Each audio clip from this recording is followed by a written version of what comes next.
दंड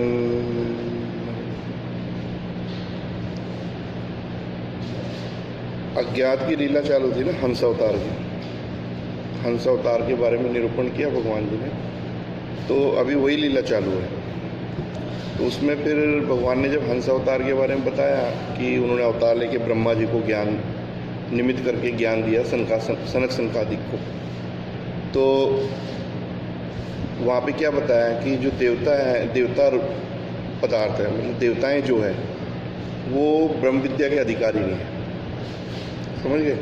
मतलब कि परमात्मा परमेश्वर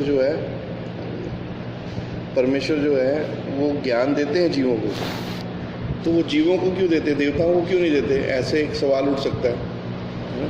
देवताओं का उद्धार क्यों नहीं करते, देवताओं ने क्या बिगाड़ा है? तो उसका उत्तर ये है कि देवताएं जो है नित्यबद्ध है। नित्यबद्ध का मतलब कल बताया था कि बंधन में हमेशा रहने वाली, हमेशा उसका स्वरूप जो भाव है वो हमेशा बंधन कारक है। यानी छोटी देवता बड़ी देवता के अधीन है, वो जो बड़ी देवता है वो उससे बड़ी देवता के अधीन है। ऐसे सब देवताएं एक दूसरे के अधीनता में कार्य करती हैं।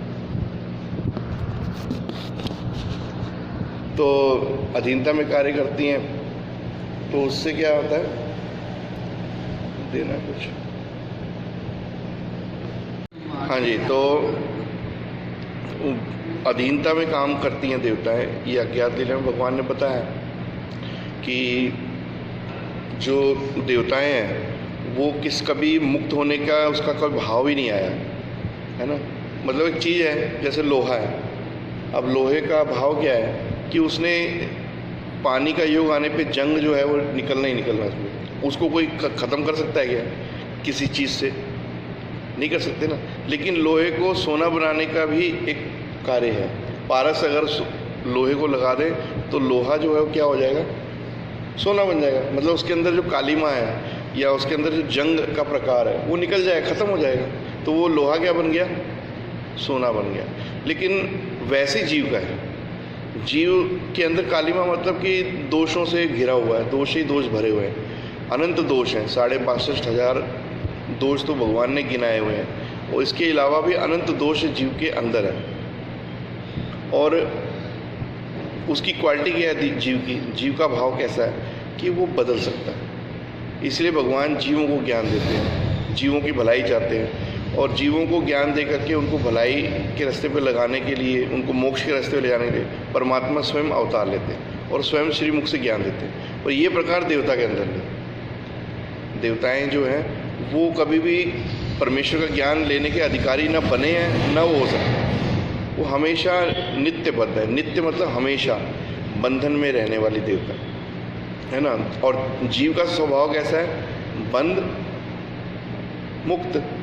बंध मुक्त का मतलब समझते हो ना, कि बंधन में रहने का पहला इसका भाव है, लेकिन मुक्त होने का भी इसका अधिकार है। इसलिए भगवान अवतार लेकर के जीवों को ज्ञान देते हैं। तो क्या डायरेक्ट ज्ञान दे देते हैं, सीधे ज्ञान दे देते हैं कि आजा भाई तेरे को ज्ञान दे दे, ऐसे नहीं। पहले अयोग्य को योग्य करते हैं, अयोग्य जीव को योग्य बना करके फिर उसको, जैसे दही है, दही का फिर वो रेड़ते हैं, उसका मक्खन निकालते हैं, है ना। मक्खन का घी भी तैयार हो जाता है, तो रूप बदल गया ना। ऐसे जीव का जो भाव है वो भगवान उसको सेवा दास्य दे के, सन्निधान दे करके, उनको वियोग दे करके, वियोग मतलब अपने से दूर करके क्या देते हैं, वियोग दे करके योग्य बनाते हैं, उनके कर्मों का नाश करते हैं। और कर्म जो हैं ये जीवों को नरकों की तरफ, दुखों की तरफ ले जाते हैं, चाहे वो सुख रूप हो चाहे दुख रूप हो। ये हमेशा याद रखना। जीव के अंदर जो कर्म का भाव है, वो कर्म चाहे हम अच्छे करें चाहे बुरे करें, पुण्य रूप करें। अच्छे मतलब पुण्य रूप। जो कर्म लाटी के लोग हैं, अन्य लोग, संसारिक लोग हैं, वो क्या कहते हैं कि पुण्य करने से सुख मिलता है। लेकिन ये याद रखो कि पुण्य रूप क्रिया हो चाहे पाप रूप क्रिया हो, वो हमेशा दुखों का ही कारण बनता है, दुख में ले जाएगी। सुख है ही नहीं। सुख होता तो सुख किसी ना किसी को तो मिला होता ना संसार में। जिसने भी सुख प्राप्त करने के लिए तपस्याएं भी की, विद्याएं भी प्राप्त की, जो भी, अंत में क्या मिला, दुख ही मिला, सुख तो मिला ही नहीं।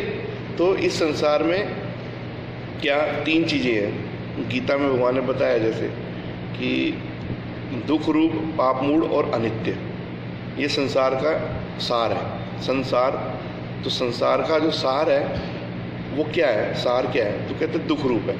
सुख ढूंढ रहे हैं पर सुख है ही नहीं संसार में। जिस चीज़ की खोज हम लोग कर रहे हैं वो ना है, ना वो कभी था, ना वो आगे कभी होगा। जहाँ पे आपको सुख लग रहा है वहाँ दुख भी है। ये कोई भी चीज़ ले लो, आप बिल्डिंग बना लो, कोई चीज़ नहीं, अच्छी चीज़ ले लो, अच्छे कपड़े पहन लो, वो दुखों का कारण ही बनेगा, क्योंकि संसार दुख रूप है ना। अच्छे इंसान की योनि भी जोड़ ली तो भी दुखों का कारण बनता है, संसार बनता है ना दुखों का कारण। तो मतलब दुख रूप है। और क्या है, पाप मूल है। हमेशा यहाँ पर पाप ज़्यादा हमसे होते हैं, पुण्य रूप क्रियाएं कम ही होती हैं। पुण्य समझ के हम कर रहे हैं वो हमारी गलत फहमी है कि हम सोच रहे हैं कि ये पुण्य रूप क्रिया है, लेकिन वो पाप रूप क्रिया ही होती है। हमें अच्छा लग रहा है उससे भगवान को कोई लेना देना नहीं, देवताओं को आपके अच्छे लगने से कुछ लेना देना नहीं। आपने किया है ना, आपको उसका रिजल्ट मिलेगा, उसमें कोई कुछ नहीं कर सकता है ना, कोई किसी की मदद नहीं कर सकता। भगवान भी कहते हैं ना शांताबाई साहब को, भगवान के सन्निधान में एक माता आई तो वो कहते हैं भाई तो हमारे सन्निधान में आ गई है, लेकिन तेरे कर्म इतने कठोर हैं कि हम भी चाहें तो उसको नहीं जला सकते। ये क्यों बोला भगवान ने शांताबाई साहब, वसमत की रहने वाली, अमरावती की तरफ, तो वो दुखी होकर आई थी ना भगवान के पास। फिर भगवान ने उसको सेवादास से बताया, नियम बताए, जिससे उसके धीरे धीरे धीरे करके कर्मों का नाश हो गया। फिर वो अयोग्य से योग्य बन गई, भगवान के सन्निधान के पात्र बन गई, भगवान की मुक्ति के रास्ते पे चल पड़ी, भगवान ने उसको सही रास्ते लगा दिया। तो दुख रूप पाप मूल, पाप मूल समझ गए, संसार में पाप ही पाप है। और एक बीमारी क्या है, अनित्य। क्या है, अनित्य। अनित्य का मतलब कि हर चीज़ संसार की जो भी हमें अपने आंखों से दिख रही है वो हमेशा कायम रहेगी, ऐसी ही उसकी यथास्थिति वैसी रहेगी, ऐसा नहीं है। गीता का सार भी है, परिवर्तन संसार का नियम है ना। मतलब परिवर्तन आता ही आता है, चाहे वो जड़ वस्तु है, चाहे वो चेतन वस्तु है, चाहे वो ईश्वर अवतार आए, चाहे वो कोई देवता अवतार है, चाहे जीव यहाँ पे संसार में आए। जो आया है उसमें परिवर्तन आएगा ही आएगा, ये हमेशा आएगा, बदलाव आएगा ही आएगा। आगे समझ में। तो ये 3 चीज़ें संसार का जो है दुखों का, नरकों का कारण है। पर हम सोचते हैं कि हमें सुख मिल जाएगा, थोड़ा और सुख ले लें, थोड़ा और सुख ले लें। वो थोड़ा सुख के चक्कर में वो कोस कीड़ी होती है, रेशम का कीड़ा, रेशम का कीड़ा होता है ना, आप लोगों ने तो नहीं देखा होगा, गाँव में जो रहते हैं ना उनको पता है। वो रेशम का वो घर बनाता है, सुंडी की तरह होता है कीड़ा, वो चलता है ऐसे ऐसे ऐसे, तो वो अपने लिए घर बनाता है। तो जब वो घर बनाता है उसको लगता है मैं इस घर में रहूँगा, है ना। घर तो इसलिए बना रहा है, वो घर बनाता जाता है, बनाता जाता है, बनाता जाता है, बनाता जाता है, उसके अंदर बना देता है पूरा। और जब बना देता है वो निकलने का रास्ते नहीं, उसके बाद अंदर ही मर जाता है। रेशम के कीड़े का हाल हमारा है, हम बनाते जाते हैं, अच्छे बुरे कर्म करते जाते। हम सोचते हैं इससे आगे सुख मिलने वाला है, इससे आगे सुख मिलेगा, इससे आगे सुख मिलेगा, पर वो सुख तो है ही नहीं। आप जितनी टॉर्च जला रहे हो उतनी सेल ख़त्म हो रहे हैं, है ना। जिस दिन सेल ख़त्म हो जाएंगे इस दिन अंधेरा छा जाएगा। तो हम आगे आगे बढ़ तो रहे हैं, लेकिन ये नहीं देख रहे कि हम कर क्या रहे हैं, नुकसान कर रहे हैं। तो यही भगवान ने सार किनको बताया, सनक सनकादिक को बताया। समझ में आया, सनक सनकादिक जो ब्रह्मा के पुत्र उनको बताया, लेकिन निमित्त किसको किया, ब्रह्मा जी को किया।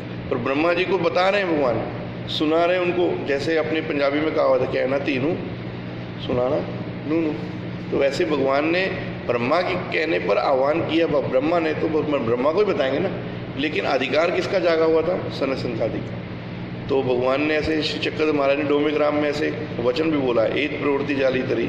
अगर हमारी प्रवृत्ति हो जाए, हम प्रवृत्ति धारण कर लें किसी जीव के उद्धार की, है ना, किसी जीव का योग आया और भगवान ने ठान लिया कि अब इसको हमने इसका उद्धार करना है, तो फिर भगवान वहाँ पे बोलते हैं, वो पिल्लर था, खंबा, ऐसा खंबा था भगवान के ओटे के साथ। आज वहाँ पे वो स्थान है छोटा सा, भगवान उसको ऐसे त्राट ऐसे हाथ मारते हैं जोर की, और बाईसा को बोलते हैं, एक प्रवृत्ति जाली तरी स्तंभ एकाते निमित्त करो नहीं उद्धरी जेल, या बोली जेल, 2 वचन है।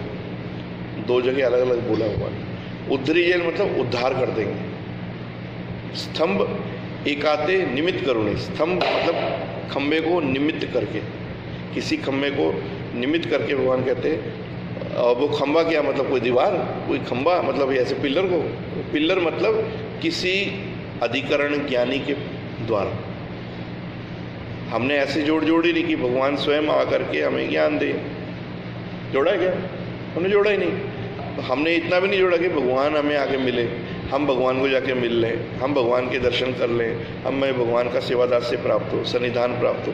कुछ नहीं जोड़ा हुआ हमने, है ना। कुछ ऐसी खंती जोड़ी है कि भगवान हमारा मुख ही नहीं देखना चाहते, है ना। लेकिन जन्म तो हुआ है, कुछ ना कुछ अधिकार जोड़ा हुआ है, तो भगवान फिर किसी स्तंभ यानी अधिकरण ज्ञानी के द्वारा, है ना, उसका योग, हर एक का योग एक जैसा नहीं होता, है ना। अपने अधिकार से ही गुरु मिलते हैं, अपने अधिकार से ही ज्ञान होता है। हम का चॉइस कर लेने, हमें तो इस गुरु जी के मुख से ही ज्ञान होना चाहिए, इन गुरु जी के मुख से ही नामदान मिलना चाहिए, ऐसा नहीं चलता।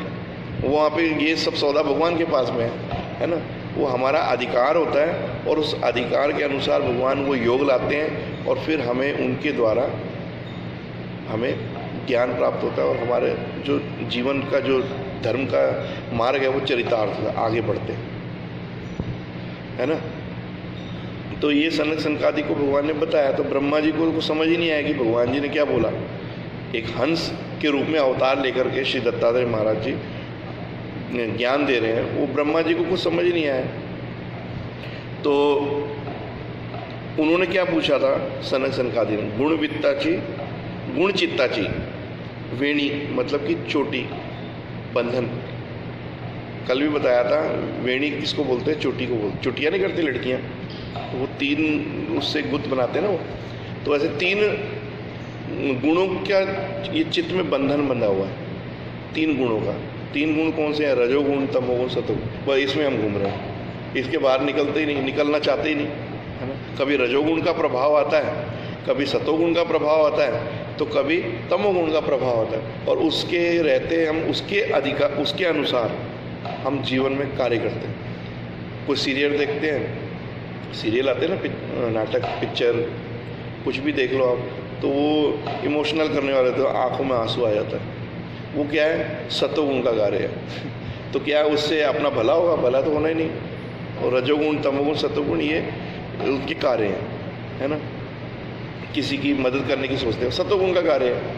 भगवान ने आज्ञा तो की नहीं, भगवान तो कह रहे हैं इससे परे हो, तीनों गुणों से परे हो जाओ, निकल जाओ बाहर, पर हम निकलते ही नहीं। तमोगुण, गुस्सा आ गया, है ना, देखते नहीं सही क्या है, गलत क्या है, अच्छा क्या है, बुरा क्या है, बस करना है, वो अपना ही विनाश कर लेते हैं। क्रोधात् भवति सम्मोह, सम्मोहात् स्मृति विभ्रम, स्मृति भ्रंशात् बुद्धि नाशो, बुद्धि नाशात् प्रणश्यति। कि क्रोध से बुद्धि की हानि हो जाती है ना, बुद्धि भ्रष्ट हो जाती है, फिर उसको अच्छे बुरे की पहचान नहीं रहती। बुद्धि नाशात् प्रणश्यति, फिर वो पतित हो जाता है। गीता में बताया हुआ है दूसरे अध्याय में शुरुआत में। इसलिए वो तमोगुण का कार्य, रजोगुण का कार्य, निंदा चुगली करनी, इसकी उसको लगा दी, उसकी इसको लगा दी, है ना, फालतू की बातें कर ली। कभी वो जिससे कोई हमारा लेना देना नहीं है, फलाने हीरो की बात कर ली, फलानी हीरोइन की बात कर ली, फलाने देवता की बात कर ली, है ना। मतलब निष्कारण हमने अन्य रत्न भरा हुआ अपने अंदर। अन्य रत्न का, रत्न का मतलब क्या होता है कि सांसारिक चीज़ों से मन को भरा हुआ है, तो वहाँ भगवान का स्मरण, पाठ, पूजा कहाँ से आएगा? नहीं आएगा। इसलिए भगवान कहते हैं कि ये तीनों गुणों से भाई आपको परे होना पड़ेगा, इसको खोलना। तो वो सनक सनकादि ने पूछा था कल कि इसका ताला खोलने की चाबी, तो भगवान ने भी ब्रह्म विद्या बताई कि ये तीनों गुणों से बंधा हुआ जो ये बंधन कारण ताला है, इसको खोलने की जो चाबी है वो ब्रह्म विद्या है, ज्ञान है, ईश्वर की आज्ञा है। ईश्वर की आज्ञा पे चलोगे तो अपनी आत्मा का भला होगा। अगर ईश्वर की आज्ञा पे नहीं चलोगे तो अपनी आत्मा का भला हो ही नहीं सकता। आपको चाहे वो अच्छा लगे, चाहे वो आपको बुरा लगे। क्या बुरा लगे, क्या अच्छा लगे? क्रिया, जो हम क्रिया करते हैं, कई बार कहते हैं मैनू चंगा लगे मैं कर लिया। आपके चंगे लगने से क्या फायदा भगवान को, है ना। आपके आत्मा का भला होना चाहिए, वो चाहे फिर बुरा हो, है ना। अगर धर्म करने से भगवान हमसे दूर होता है तो वो धर्म भी त्याग देना चाहिए। समझ में आया? जिस धर्म करने से अगर भगवान ही हमसे दूर हो रहा था, उस धर्म का सौदा करके क्या फ़ायदा हुआ, है ना? और जिस अधर्म करने से अगर भगवान भी मिलता है तो वो अधर्म को भी अपना लेना चाहिए। समझ में आया? अर्जुन को भगवान कह रहे मारो, अधर्म है कि धर्म है? अधर्म दिख रहा है ना। भगवान कहते हैं किसी का मन नहीं दुखाना चाहिए, वहाँ सीधे ही कह रहे हैं कि तू धनुष बाण उठाओ भाई और ये सारी हिंसा करो। लेकिन एक तरफ भगवान क्या कह रहे हैं? मेरी आज्ञा का पालन। वो सन्निधान का धर्म है। सन्निधान के धर्म में मर्यादा नहीं होती। सन्निधान में अगर आप भगवान के पास हो, भगवान आपको जो कह देंगे A to Z, जो आप समझना चाहते समझ लो। भगवान ने कह दिया ये करना है बेटा आपने, जी महाराज। वहाँ मर्यादा नहीं है कि लिमिट है। मर्यादा मतलब लिमिट कि इतने दायरे में आपने रहना। असन्निधान में मर्यादा है। जब भगवान जाते हैं तो आपको मर्यादा में बांध के जाते हैं, एक लक्ष्मण रेखा खींच के जाते हैं, इसके दायरे से बाहर नहीं जाना, ये करना है ये नहीं करना। और सन्निधान में जो भगवान कह देंगे ये करना है आपने, ठीक है महाराज। ना तो वो कहते हैं सांप को पकड़ लो, जी महाराज। बाढ़ में कूद जाओ, जी महाराज, है ना? ऐसे कहिए भगवान कहते जाओ पानी भर के लाओ, जी महाराज। अंधेरे में चले गए रात को। मतलब सन्निधान में जो कह दिया है, चाहे वो पुरुष है चाहे स्त्री है, जो भगवान की आज्ञा हो गई उसके लिए यस नो तो होना ही नहीं चाहिए। पर असन्निधान में कभी कभी भगवान का वचन कह रहा है, वचन मतलब भगवान का इंडिकेटर ही है ना, वो कह रहा है आपने ये करना चाहिए, पर माहौल कह रहा है ये नहीं करना चाहिए, क्या करोगे? टाइम देके बात करें ना। वचन क्या करेगा? अगर आपके वचन कह रहे करो, लेकिन उसमें सिर्फ आपका निजी स्वार्थ होगा। वचन तो भगवान का ये कह रहा है कि आप ये करो, पर उसमें आपको लगता है मेरा, पर वो एक वचन का पालन करने से अगर 10 अविधियाँ हो रही हैं तो वचन पालन करने का कोई फायदा नहीं बनेगा। समझ गए? ऐसे जब हम मार्ग में चलते हैं तो हमें ये देखना पड़ता है कि किस समय किस चीज़ की आज्ञा जरूरी है। हम बैठे हैं, स्मरण कर रहे हैं, माला लिया हाथ में, स्मरण, ये सबसे बड़ी क्रिया है स्मरण करना, है ना? स्मरण से बढ़कर तो कुछ है ही नहीं। भगवान ने भी बोला है अंत समय में जो स्मरण करते हुए प्राण त्यागता है वो मेरे को सीधा प्राप्त होता है ना? तो हर समय स्मरण करना पता नहीं। तो गुरु ने पूछा है कि नहीं, शिष्य ने पूछा गुरु को कि गुरुजी सही समय कौन सा है जिस समय नाम स्मरण करना चाहिए? तो गुरुजी ने कहा भाई मरने से पहले कर लेना। अब मरना किसको पता है कब मरना है? मतलब हर समय स्मरण करना चाहिए, मौत कब आएगी किसको पता है? तो बहुत सुंदर उत्तर दिया उन्होंने। तो वैसे ही स्मरण जो विधि है वो सबसे ऊंची है और हम स्मरण कर रहे हैं। पर अब सबसे बड़ी विधि स्मरण है, हम मान के बैठे, हम स्मरण भी कर रहे हैं, पर अगर कोई हमें साधु संत आते हुए दिख जाए तो हमारा उस समय स्मरण विधि क्या बनता है? उठ करके उनको बलवत्तर विधि वो प्राप्त हो गई। अब पहले उनको मिलो, उनको दंडोत करो, उनको आसन बिछाओ, उनको पानी पूछो। ये थोड़ा कि अपनी विधि लेके बैठ गए। हाँ, हम तो विधि को ही अधीन हो गए, फिर विधि के अधीन नहीं होना है ना? किस समय क्या सही है वो देखना चाहिए। अगर ये सही है तो ये कर लिया, वो सही है तो वो कर लिया, लेकिन सब सही देख करके करना पड़ता है। तो अब इतनी बातें जो बताई ये थोड़े में भगवान ने हंस अवतार ने सनक सनकादि को बताई। मतलब वो एक वचन जो है उसमें ही भगवान ने उनको सारा सार बता दिया ब्रह्म विद्या का, क्योंकि वो सतयुग था। सतयुग में हंस अवतार हुए ना, उस समय की जो मन की स्थिरता है ना, वो सतोगुणता, उसका प्रभाव ज़्यादा है ना, सात्विक युग है। तो वहाँ पर के लोग जो हैं उनको थोड़ा समझाए तो बहुत समझ में आता है। और सभी 32 लक्षण ही, सतयुग में सारे 32 लक्षण ही होते हैं, है ना, किसी चीज़ की कमी नहीं वहाँ पे। और अष्ट स्वभाव तो होते ही नहीं, 8 स्वभाव भी नहीं होते कि खाना पीना उठना बैठना सोना जागना, ये तो वहाँ झंझट है ही नहीं कि नहीं सोएंगे तो बीमार पड़ जाएंगे, भूख लगेगी तो कुछ खाने के लिए चाहिए, फिर खाने के लिए पाप करना पड़ेगा, काम करना पड़ेगा, है ना। तो भूख भी नहीं है वहाँ पे, भय भी नहीं है कि किसी का डर हो, है ना। तो ये चीज़ें वहाँ पे है ही नहीं। और नहीं खाया तो मर जाएगा ऐसा भी नहीं है, क्योंकि वो स्वभाव ही नहीं है, भूख लगती नहीं वहाँ सतयुग में किसी को। 8 स्वभाव जो है वो वहाँ पे सतयुग में नहीं है, ये भगवान की देन है सतयुग। तो वहाँ क्या है, सिर्फ अपनी आत्मा का भला करो।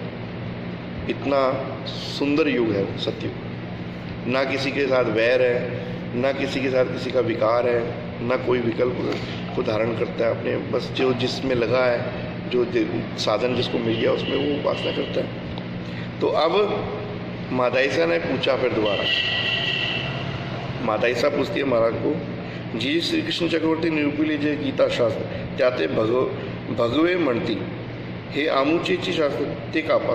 मादाइसा कहती है जो भगवान श्री कृष्ण ने अर्जुन के प्रति गीता निरूपण की थी ब्रह्म विद्या शास्त्र, तो वो जो अन्य धर्म के सन्यासी लोग हैं, अन्य धर्म के लोग, वो कहते हैं हमारे है, हमारे शास्त्र हमारी गीता है। श्रवण मिळते बाई सकळी शास्त्र या शास्त्र मिळते पर हे शास्त्र कोणाही नाही मिळे, पर हे कोणाही न मिले। महाराज कहते सही है उनका कहना भी, क्यों कि ब्रह्म विद्या शास्त्र एक ऐसी चीज़ है, मतलब गीता जो है वो एक ऐसा सिद्धांत है कि सारे शास्त्रों का सार जो है गीता के अंदर है। गीता एक ऐसी चीज़ है जिस मर्जी को, जितने भी ऋषि मुनि हैं, जो भी गायक हो गए या जो भी हो गए, ऋषि महात्मा हो गए, संत हो गए, जितने भी ग्रंथ हो गए, उनका जो सार है वो सारा गीता के अंदर आपको मिल जाएगा, A to Z। जो उसमें बताया वो गीता वहाँ ढूंढने की जरूरत नहीं, गीता में मिल जाएगा। लेकिन गीता में जो है वो और कहीं नहीं मिलेगा। गीता के अंदर जो सिद्धांत है वो आपको और कहीं भी नहीं मिलेगा। गीता का जो मार्गदर्शन है, गीता में जो भगवान ने आज्ञा की है, जीव आत्मा के भले का जो रास्ता बताया है, वो और कहीं नहीं मिलेगा। इसलिए गीता को सब मानते हैं कि हमारा है, शास्त्र है, हम है। लेकिन वो किसका है? गीता किसकी है? जो धर्म किसका है? जो धर्म पर चलता है। धर्म करना ठेकेदार मैं हूँ ना, वो आप हो, कोई भी नहीं है ना। धर्म उसका है जो धर्म पर चलता है। तो जो चलेगा वो अपना भला करेगा, और जो नहीं चलेगा वो अपना भला ही नहीं करेगा, वो अपना बिगाड़ रहा है ना। हम सोचते हैं कि फलाने ने ऐसा किया, फलाना व्यक्ति ऐसा है, फलाना महात्मा ऐसा है, फलाना भक्त ऐसा है। हम दोष देखते हैं ना दूसरों के, पर वो दोष हम उनके क्यों देख रहे हैं? क्योंकि हमें ज्ञान है और उस ज्ञान का हमने जो है उलट कर लिया। शीशा अपना मुख देखने के लिए है ना, तो ज्ञान जो है दर्पण है, उससे हमने अपना चेहरा देखना चाहिए, पर हमने क्या कर दिया? उसका उल्टा कर दिया। हम लोगों में वो दोष देखने लग जाते हैं, है ना। जबकि क्या होना चाहिए कि लोगों में गुण देखना चाहिए। अगर कोई दोषी भी है तो उसके अंदर से गुण निकालना चाहिए, और अगर अवगुण है तो वो अपने अंदर से निकालना चाहिए। आचार्य हमारे श्री नागदेव आचार्य जी 500 शिष्य थे उनके, भगवान के सन्निधान के पात्र थे, अप्रोक्ष ज्ञान के पात्र हो गए, और भगवान ने उनको इस पंथ का आचार्य बनाया। लेकिन उनकी विनम्रता देखो कितनी है, उनकी नम्रता कितनी है, वो बताने जा रहा हूँ कि ज्ञान का सही कार्य क्या होता है। ज्ञान हमेशा अपने, जिसको ज्ञान है उसको झुकाता है, सामने वाले को उठाता है। हम उल्टा करते हैं क्योंकि हम अहंकार में, अभिमान में आ गए। हमें पता है जी हमारे जैसा कोई भगत नहीं है, हमारे जैसा कोई संत नहीं है, मेरे जैसा कोई माला फेरने वाला नहीं, मेरे जैसा कोई सेवा करने वाला नहीं। मैं तो भाई आया कोई साधु, उसको 100 रुपये लगाए बगैर जाने नहीं देता। मतलब ये अहंकार, ये अभिमान जो है, ये हमें पीछे डाल, जितना आगे सोचते हैं उतना ही पीछे आ जाते हैं। तो वो क्या बता रहा था मैं, 500 शिष्य थे उसके आचार्य जी के। तो वो आचार्य जी के जो शिष्य थे वो स्मरण कर रहे थे, जंगलों में बैठ के सिमरण कर रहे हैं। तो ये पीछे से जाके देखा करते थे शिष्य क्या कर रहे हैं, कोई वेले तो नहीं बैठे, फालतू में टाइम पास तो नहीं कर रहे। तो पहले क्या होते थे, छोटे छोटे कच्चे झोपड़ियाँ टाइप ऐसे रहने की जगह आश्रमों में। अब तो बिल्डिंगें बन गई हैं, बड़े बड़े आश्रमों का रूप ही बदल गया। तो पहले कच्चे होते थे। तो वो बाहर जंगल में देखने गए, महात्मा लोगों को स्मरण कर रहे थे। एक महात्मा ही बैठे थे, वो धूप चल रही, गर्मी के दिन लू चल रही है, एक झाड़ के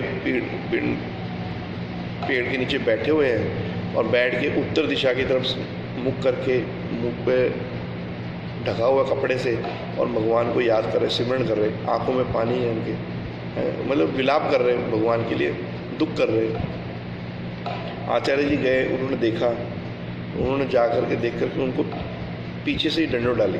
किसको डाली? अपने शिष्य को डाली। किनको? अपने चेले को डाली। गुरु डालता है क्या अपने चेले को? पर इस मार्ग की देखी उल्टी रीत, चंडीगढ़ वाले गुरु जी बोलते हैं बड़ा सुंदर, इस मार्ग की देखी उल्टी रीत, जिन जीतियो तिन हारियो, जिन हारियो तिन जीत। जो कहता है ना मैं जीत गया, मैं आगे हूँ, मैं सबसे आगे हूँ, वो हमेशा हार जाता है। और जो तुच्छ रंक सेवक वृत्ति से रहता है वो हमेशा आगे जाता है। तो आचार्य जी के अंदर रंक वृत्ति थी, ये हमें लेना चाहिए गुण। उन्होंने अपने शिष्य को दंडो डाली, दंडो डाल करके क्या कहते मन में, क्या सोचते कि गुण ले रहे, वो उनके अंदर से गुण ले रहे, जबकि गुण तो इनके अंदर ज़्यादा है। जो भगवान के सन्निधान में रहा, भगवान ने जिसको योग्य बनाया, पंथ का आचार्य बनाया, तो वो कितना उत्तम होगा। लेकिन वो अपने अंदर कमी देख रहे। और क्या कमी देख रहे कि मैंने महाराज को देखा है, मैं भगवान के पास में रहा हूँ, भगवान की सेवा किया है, वो हमें छोड़ के चले गए, मैं फिर भी जिंदा हूँ, मैं फिर भी जी रहा हूँ। और इन्होंने भगवान को देखा भी नहीं है, महाराज को देखा तक नहीं, भगवान के बारे में सिर्फ सुना ही है ना। और उनको मिलने के लिए ये भगवान का स्मरण कर रहे हैं, इनकी आंखों में पानी है। और मैं कितना कठोर हूँ कि मेरे आंखों में पानी नहीं आता उस महाराज को याद करके, ईश्वर को याद करके। तो ऐसे वो हमारे पंथ के श्री नागदेव आचार्य जी कि वो कमी है तो वहाँ से भी गुण निकालते हैं, समझ गए। तो ज्ञान का कार्य ये है कि जब उसको ज्ञान हो जाता है, और ज्ञान होने के बाद उसको कार्य जब शुरू होता है उसके ज्ञान का, तो उसको अपने अंदर कमियां नज़र आती हैं और सामने वाले के अंदर श्रेष्ठता नज़र आती है कि भाई ये तो भगवान के साधन है, इनके ज़रिए तो मैंने पहुंचना है भगवान तक, इनको नाराज़ करके मैं कहाँ जाऊँगा। तो डरता है, वो घबराता है, नहीं अगर मेरे 4 पहिए हैं तो इसमें एक भी खुल गया तो मेरी गाड़ी यहीं पर रुक जाएगी, मेरे को 4 पहिए चाहिए, 4 टायर चाहिए गाड़ी के, तभी जाऊँगा, है ना। तो 4 साधन ही है अपने, और एक भी अगर हिल गया, नट खुल गया उसका, तो डंडा एक्सीडेंट हो जाएगा। तो एक्सीडेंट ना हो इसलिए क्या करना है, चक्के में हवा भी चाहिए, टायर भी नया चाहिए, नट बोल्ट भी कसे होने चाहिए, तभी चढ़ोगे ना। और अगर बगैर उसके कहोगे नहीं जी हम परवाह नहीं करते, हम देख लेंगे, हमारा भगवान है, तुम्हारा भगवान नहीं है, तुम्हारे भगवान तुमसे पहले तुम्हें साधन दिया है कि इसके ज़रिए आप मेरे तक पहुँचो। 4 साधनों पे अपनी श्रद्धा होनी चाहिए, श्रेष्ठ बुद्धि होनी चाहिए, है ना, सेवक वृत्ति होनी चाहिए, नम्रता होनी चाहिए, निराभिमान होना चाहिए, तो आगे चलो। तो भगवान यहाँ पे बता रहे कि ये शास्त्र जो है सभी शास्त्रों से मिलता है, सभी शास्त्र हमारे शास्त्र ब्रह्म विद्या से मिलता है, पर ये हे कमना ही ना मिले, पर ये हमारा जो शास्त्र है किसी से मेल जोल नहीं खाता। इसलिए तो लोग आते नहीं हैं। क्यों नहीं आते? जय कृष्ण मंदिर में लोग कम क्यों आते हैं, अन्य धर्म के लोग क्यों नहीं आते?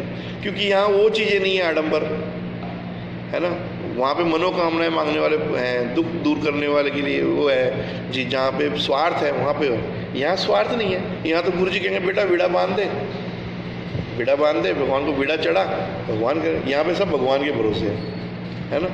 और वहाँ पे क्या है, ये कर लो, चावल भी कर लो जी, ये दान कर लो, वो कर लो।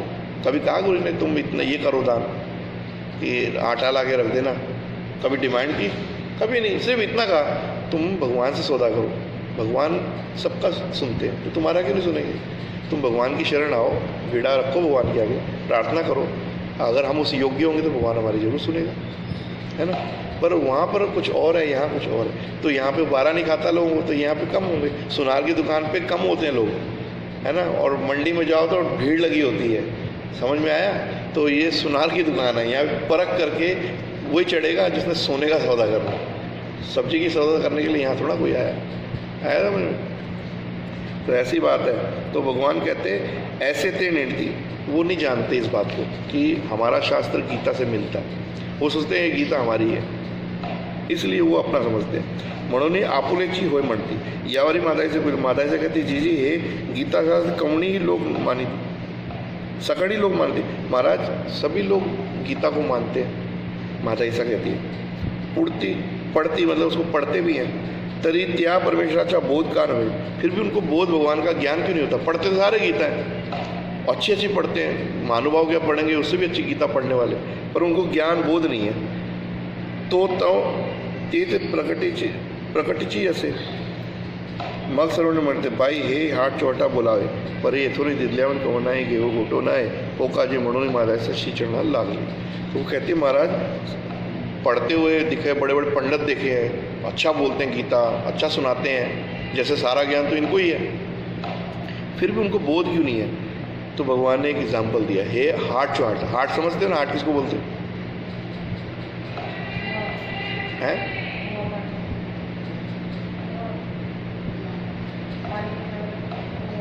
अच्छा, हाट नहीं समझते, बाजार, हाट में जा रहे हैं तो बाजार जा रहे हैं, वो लिखा होता है ना फलाने की हट्टी मतलब दुकान, हाट मतलब बाजार और हट्टी मतलब दुकान। तो वो हाट चौहाटा, बाजार में चौराहे में खड़े होकर के अगर ब्रह्म विद्या का कोई निरूपण करे कि मेरे को ज्ञान है तो मैं सबको ज्ञान बांट देता हूँ आज ही, हे हाट चौहाटा बोलावे परी, परंतु कोई भी दे, कितना भी ज्ञान बांटे, टीवी में दे, यूट्यूब में डाल दे, व्हाट्सएप पे चल कर ले, जैसे कल भी चर्चा चल रही थी ना वीडियो के लिए, तो भगवान कहते कितना भी व्हाट्सएप पे डालो, फेसबुक में ज्ञान डालो, है ना, कहीं भी डालो, किसी प्रकार कर लो, जब तक भगवान की आज्ञा नहीं होगी। महाराज कह रहे एक प्रवृत्ति, अगर हमारे प्रवृत्ति नहीं है देने की तो इथों नहीं दिदलियावन कौनाएँ गेहूँ घोटना है, ना कोई वो ब्रह्म विद्या ले सकता है ना वो कोई ब्रह्म विद्या दे सकता है। वहाँ पर उसका टारगेट किसके पास है, वो लाइट जैसे आ रही है वो पीछे है ना, उसने अगर बंद ही कर दिया तो क्या कर लोगे, कहीं भी तार जोड़ते रहो बीच में, लाइट तो नहीं आएगी, आएगी लाइट, तो बस वो सब तार ही जोड़ रहे हैं, बीच में कोई फेसबुक में जोड़ रहा है, कोई व्हाट्सएप में जोड़ रहा है, कोई यूट्यूब में जोड़ रहा है, लेकिन कनेक्शन तो भगवान के पास है। महाराज जब तक वहाँ से नहीं प्रवृत्ति धारण करेंगे कि इस जीव को मैंने ज्ञान देना, तब तक आपको ज्ञान हो ही नहीं सकता, जितना मर्जी पढ़ लो, कालाक्षर से वेद नहीं होता, बोध नहीं होता, ये सीधी सब सिद्धांत है, ब्रह्म विद्या का सिद्धांत। और भगवान मादाइसा को बता रहे हैं तो उस समय भी यूट्यूब ये सब कुछ तैयार हो जाते अगर भगवान चाहते तो, कि भाई ज्ञान देना है तो ये बहुत अच्छा कार्य है, फटाफट हम ऐसा करते हैं क्या, एक चैनल बना लेते हैं, बैठे बैठे यहीं से लुधियाना से बांट देता हूँ ज्ञान सबको, पर ऐसे नहीं होता भाई, ज्ञान ऐसे नहीं मिलता। ब्रह्म विद्या है, कोई वो थोड़ो ना सब्जी लेने चले गए तो मिल गया कहीं भी, ऐसे नहीं है। तो मादाइसा को ये इतनी सी बात भगवान ने बताया, सारा कुछ समझ गए। मादाइसा ज्ञानी पात्र थी, बोधवंत थी, तो भगवान ने एक शब्द बोला, हे हाट चौहाटा बोला पर ये तो नहीं दिदलिया बिन कौनाएँ गेहूँ घोटो, हमारे दिए बगैर कोई ना ले सकता ना कोई इसको याद कर सकता। तो फिर मादाइसा कहती जी महाराज, डंड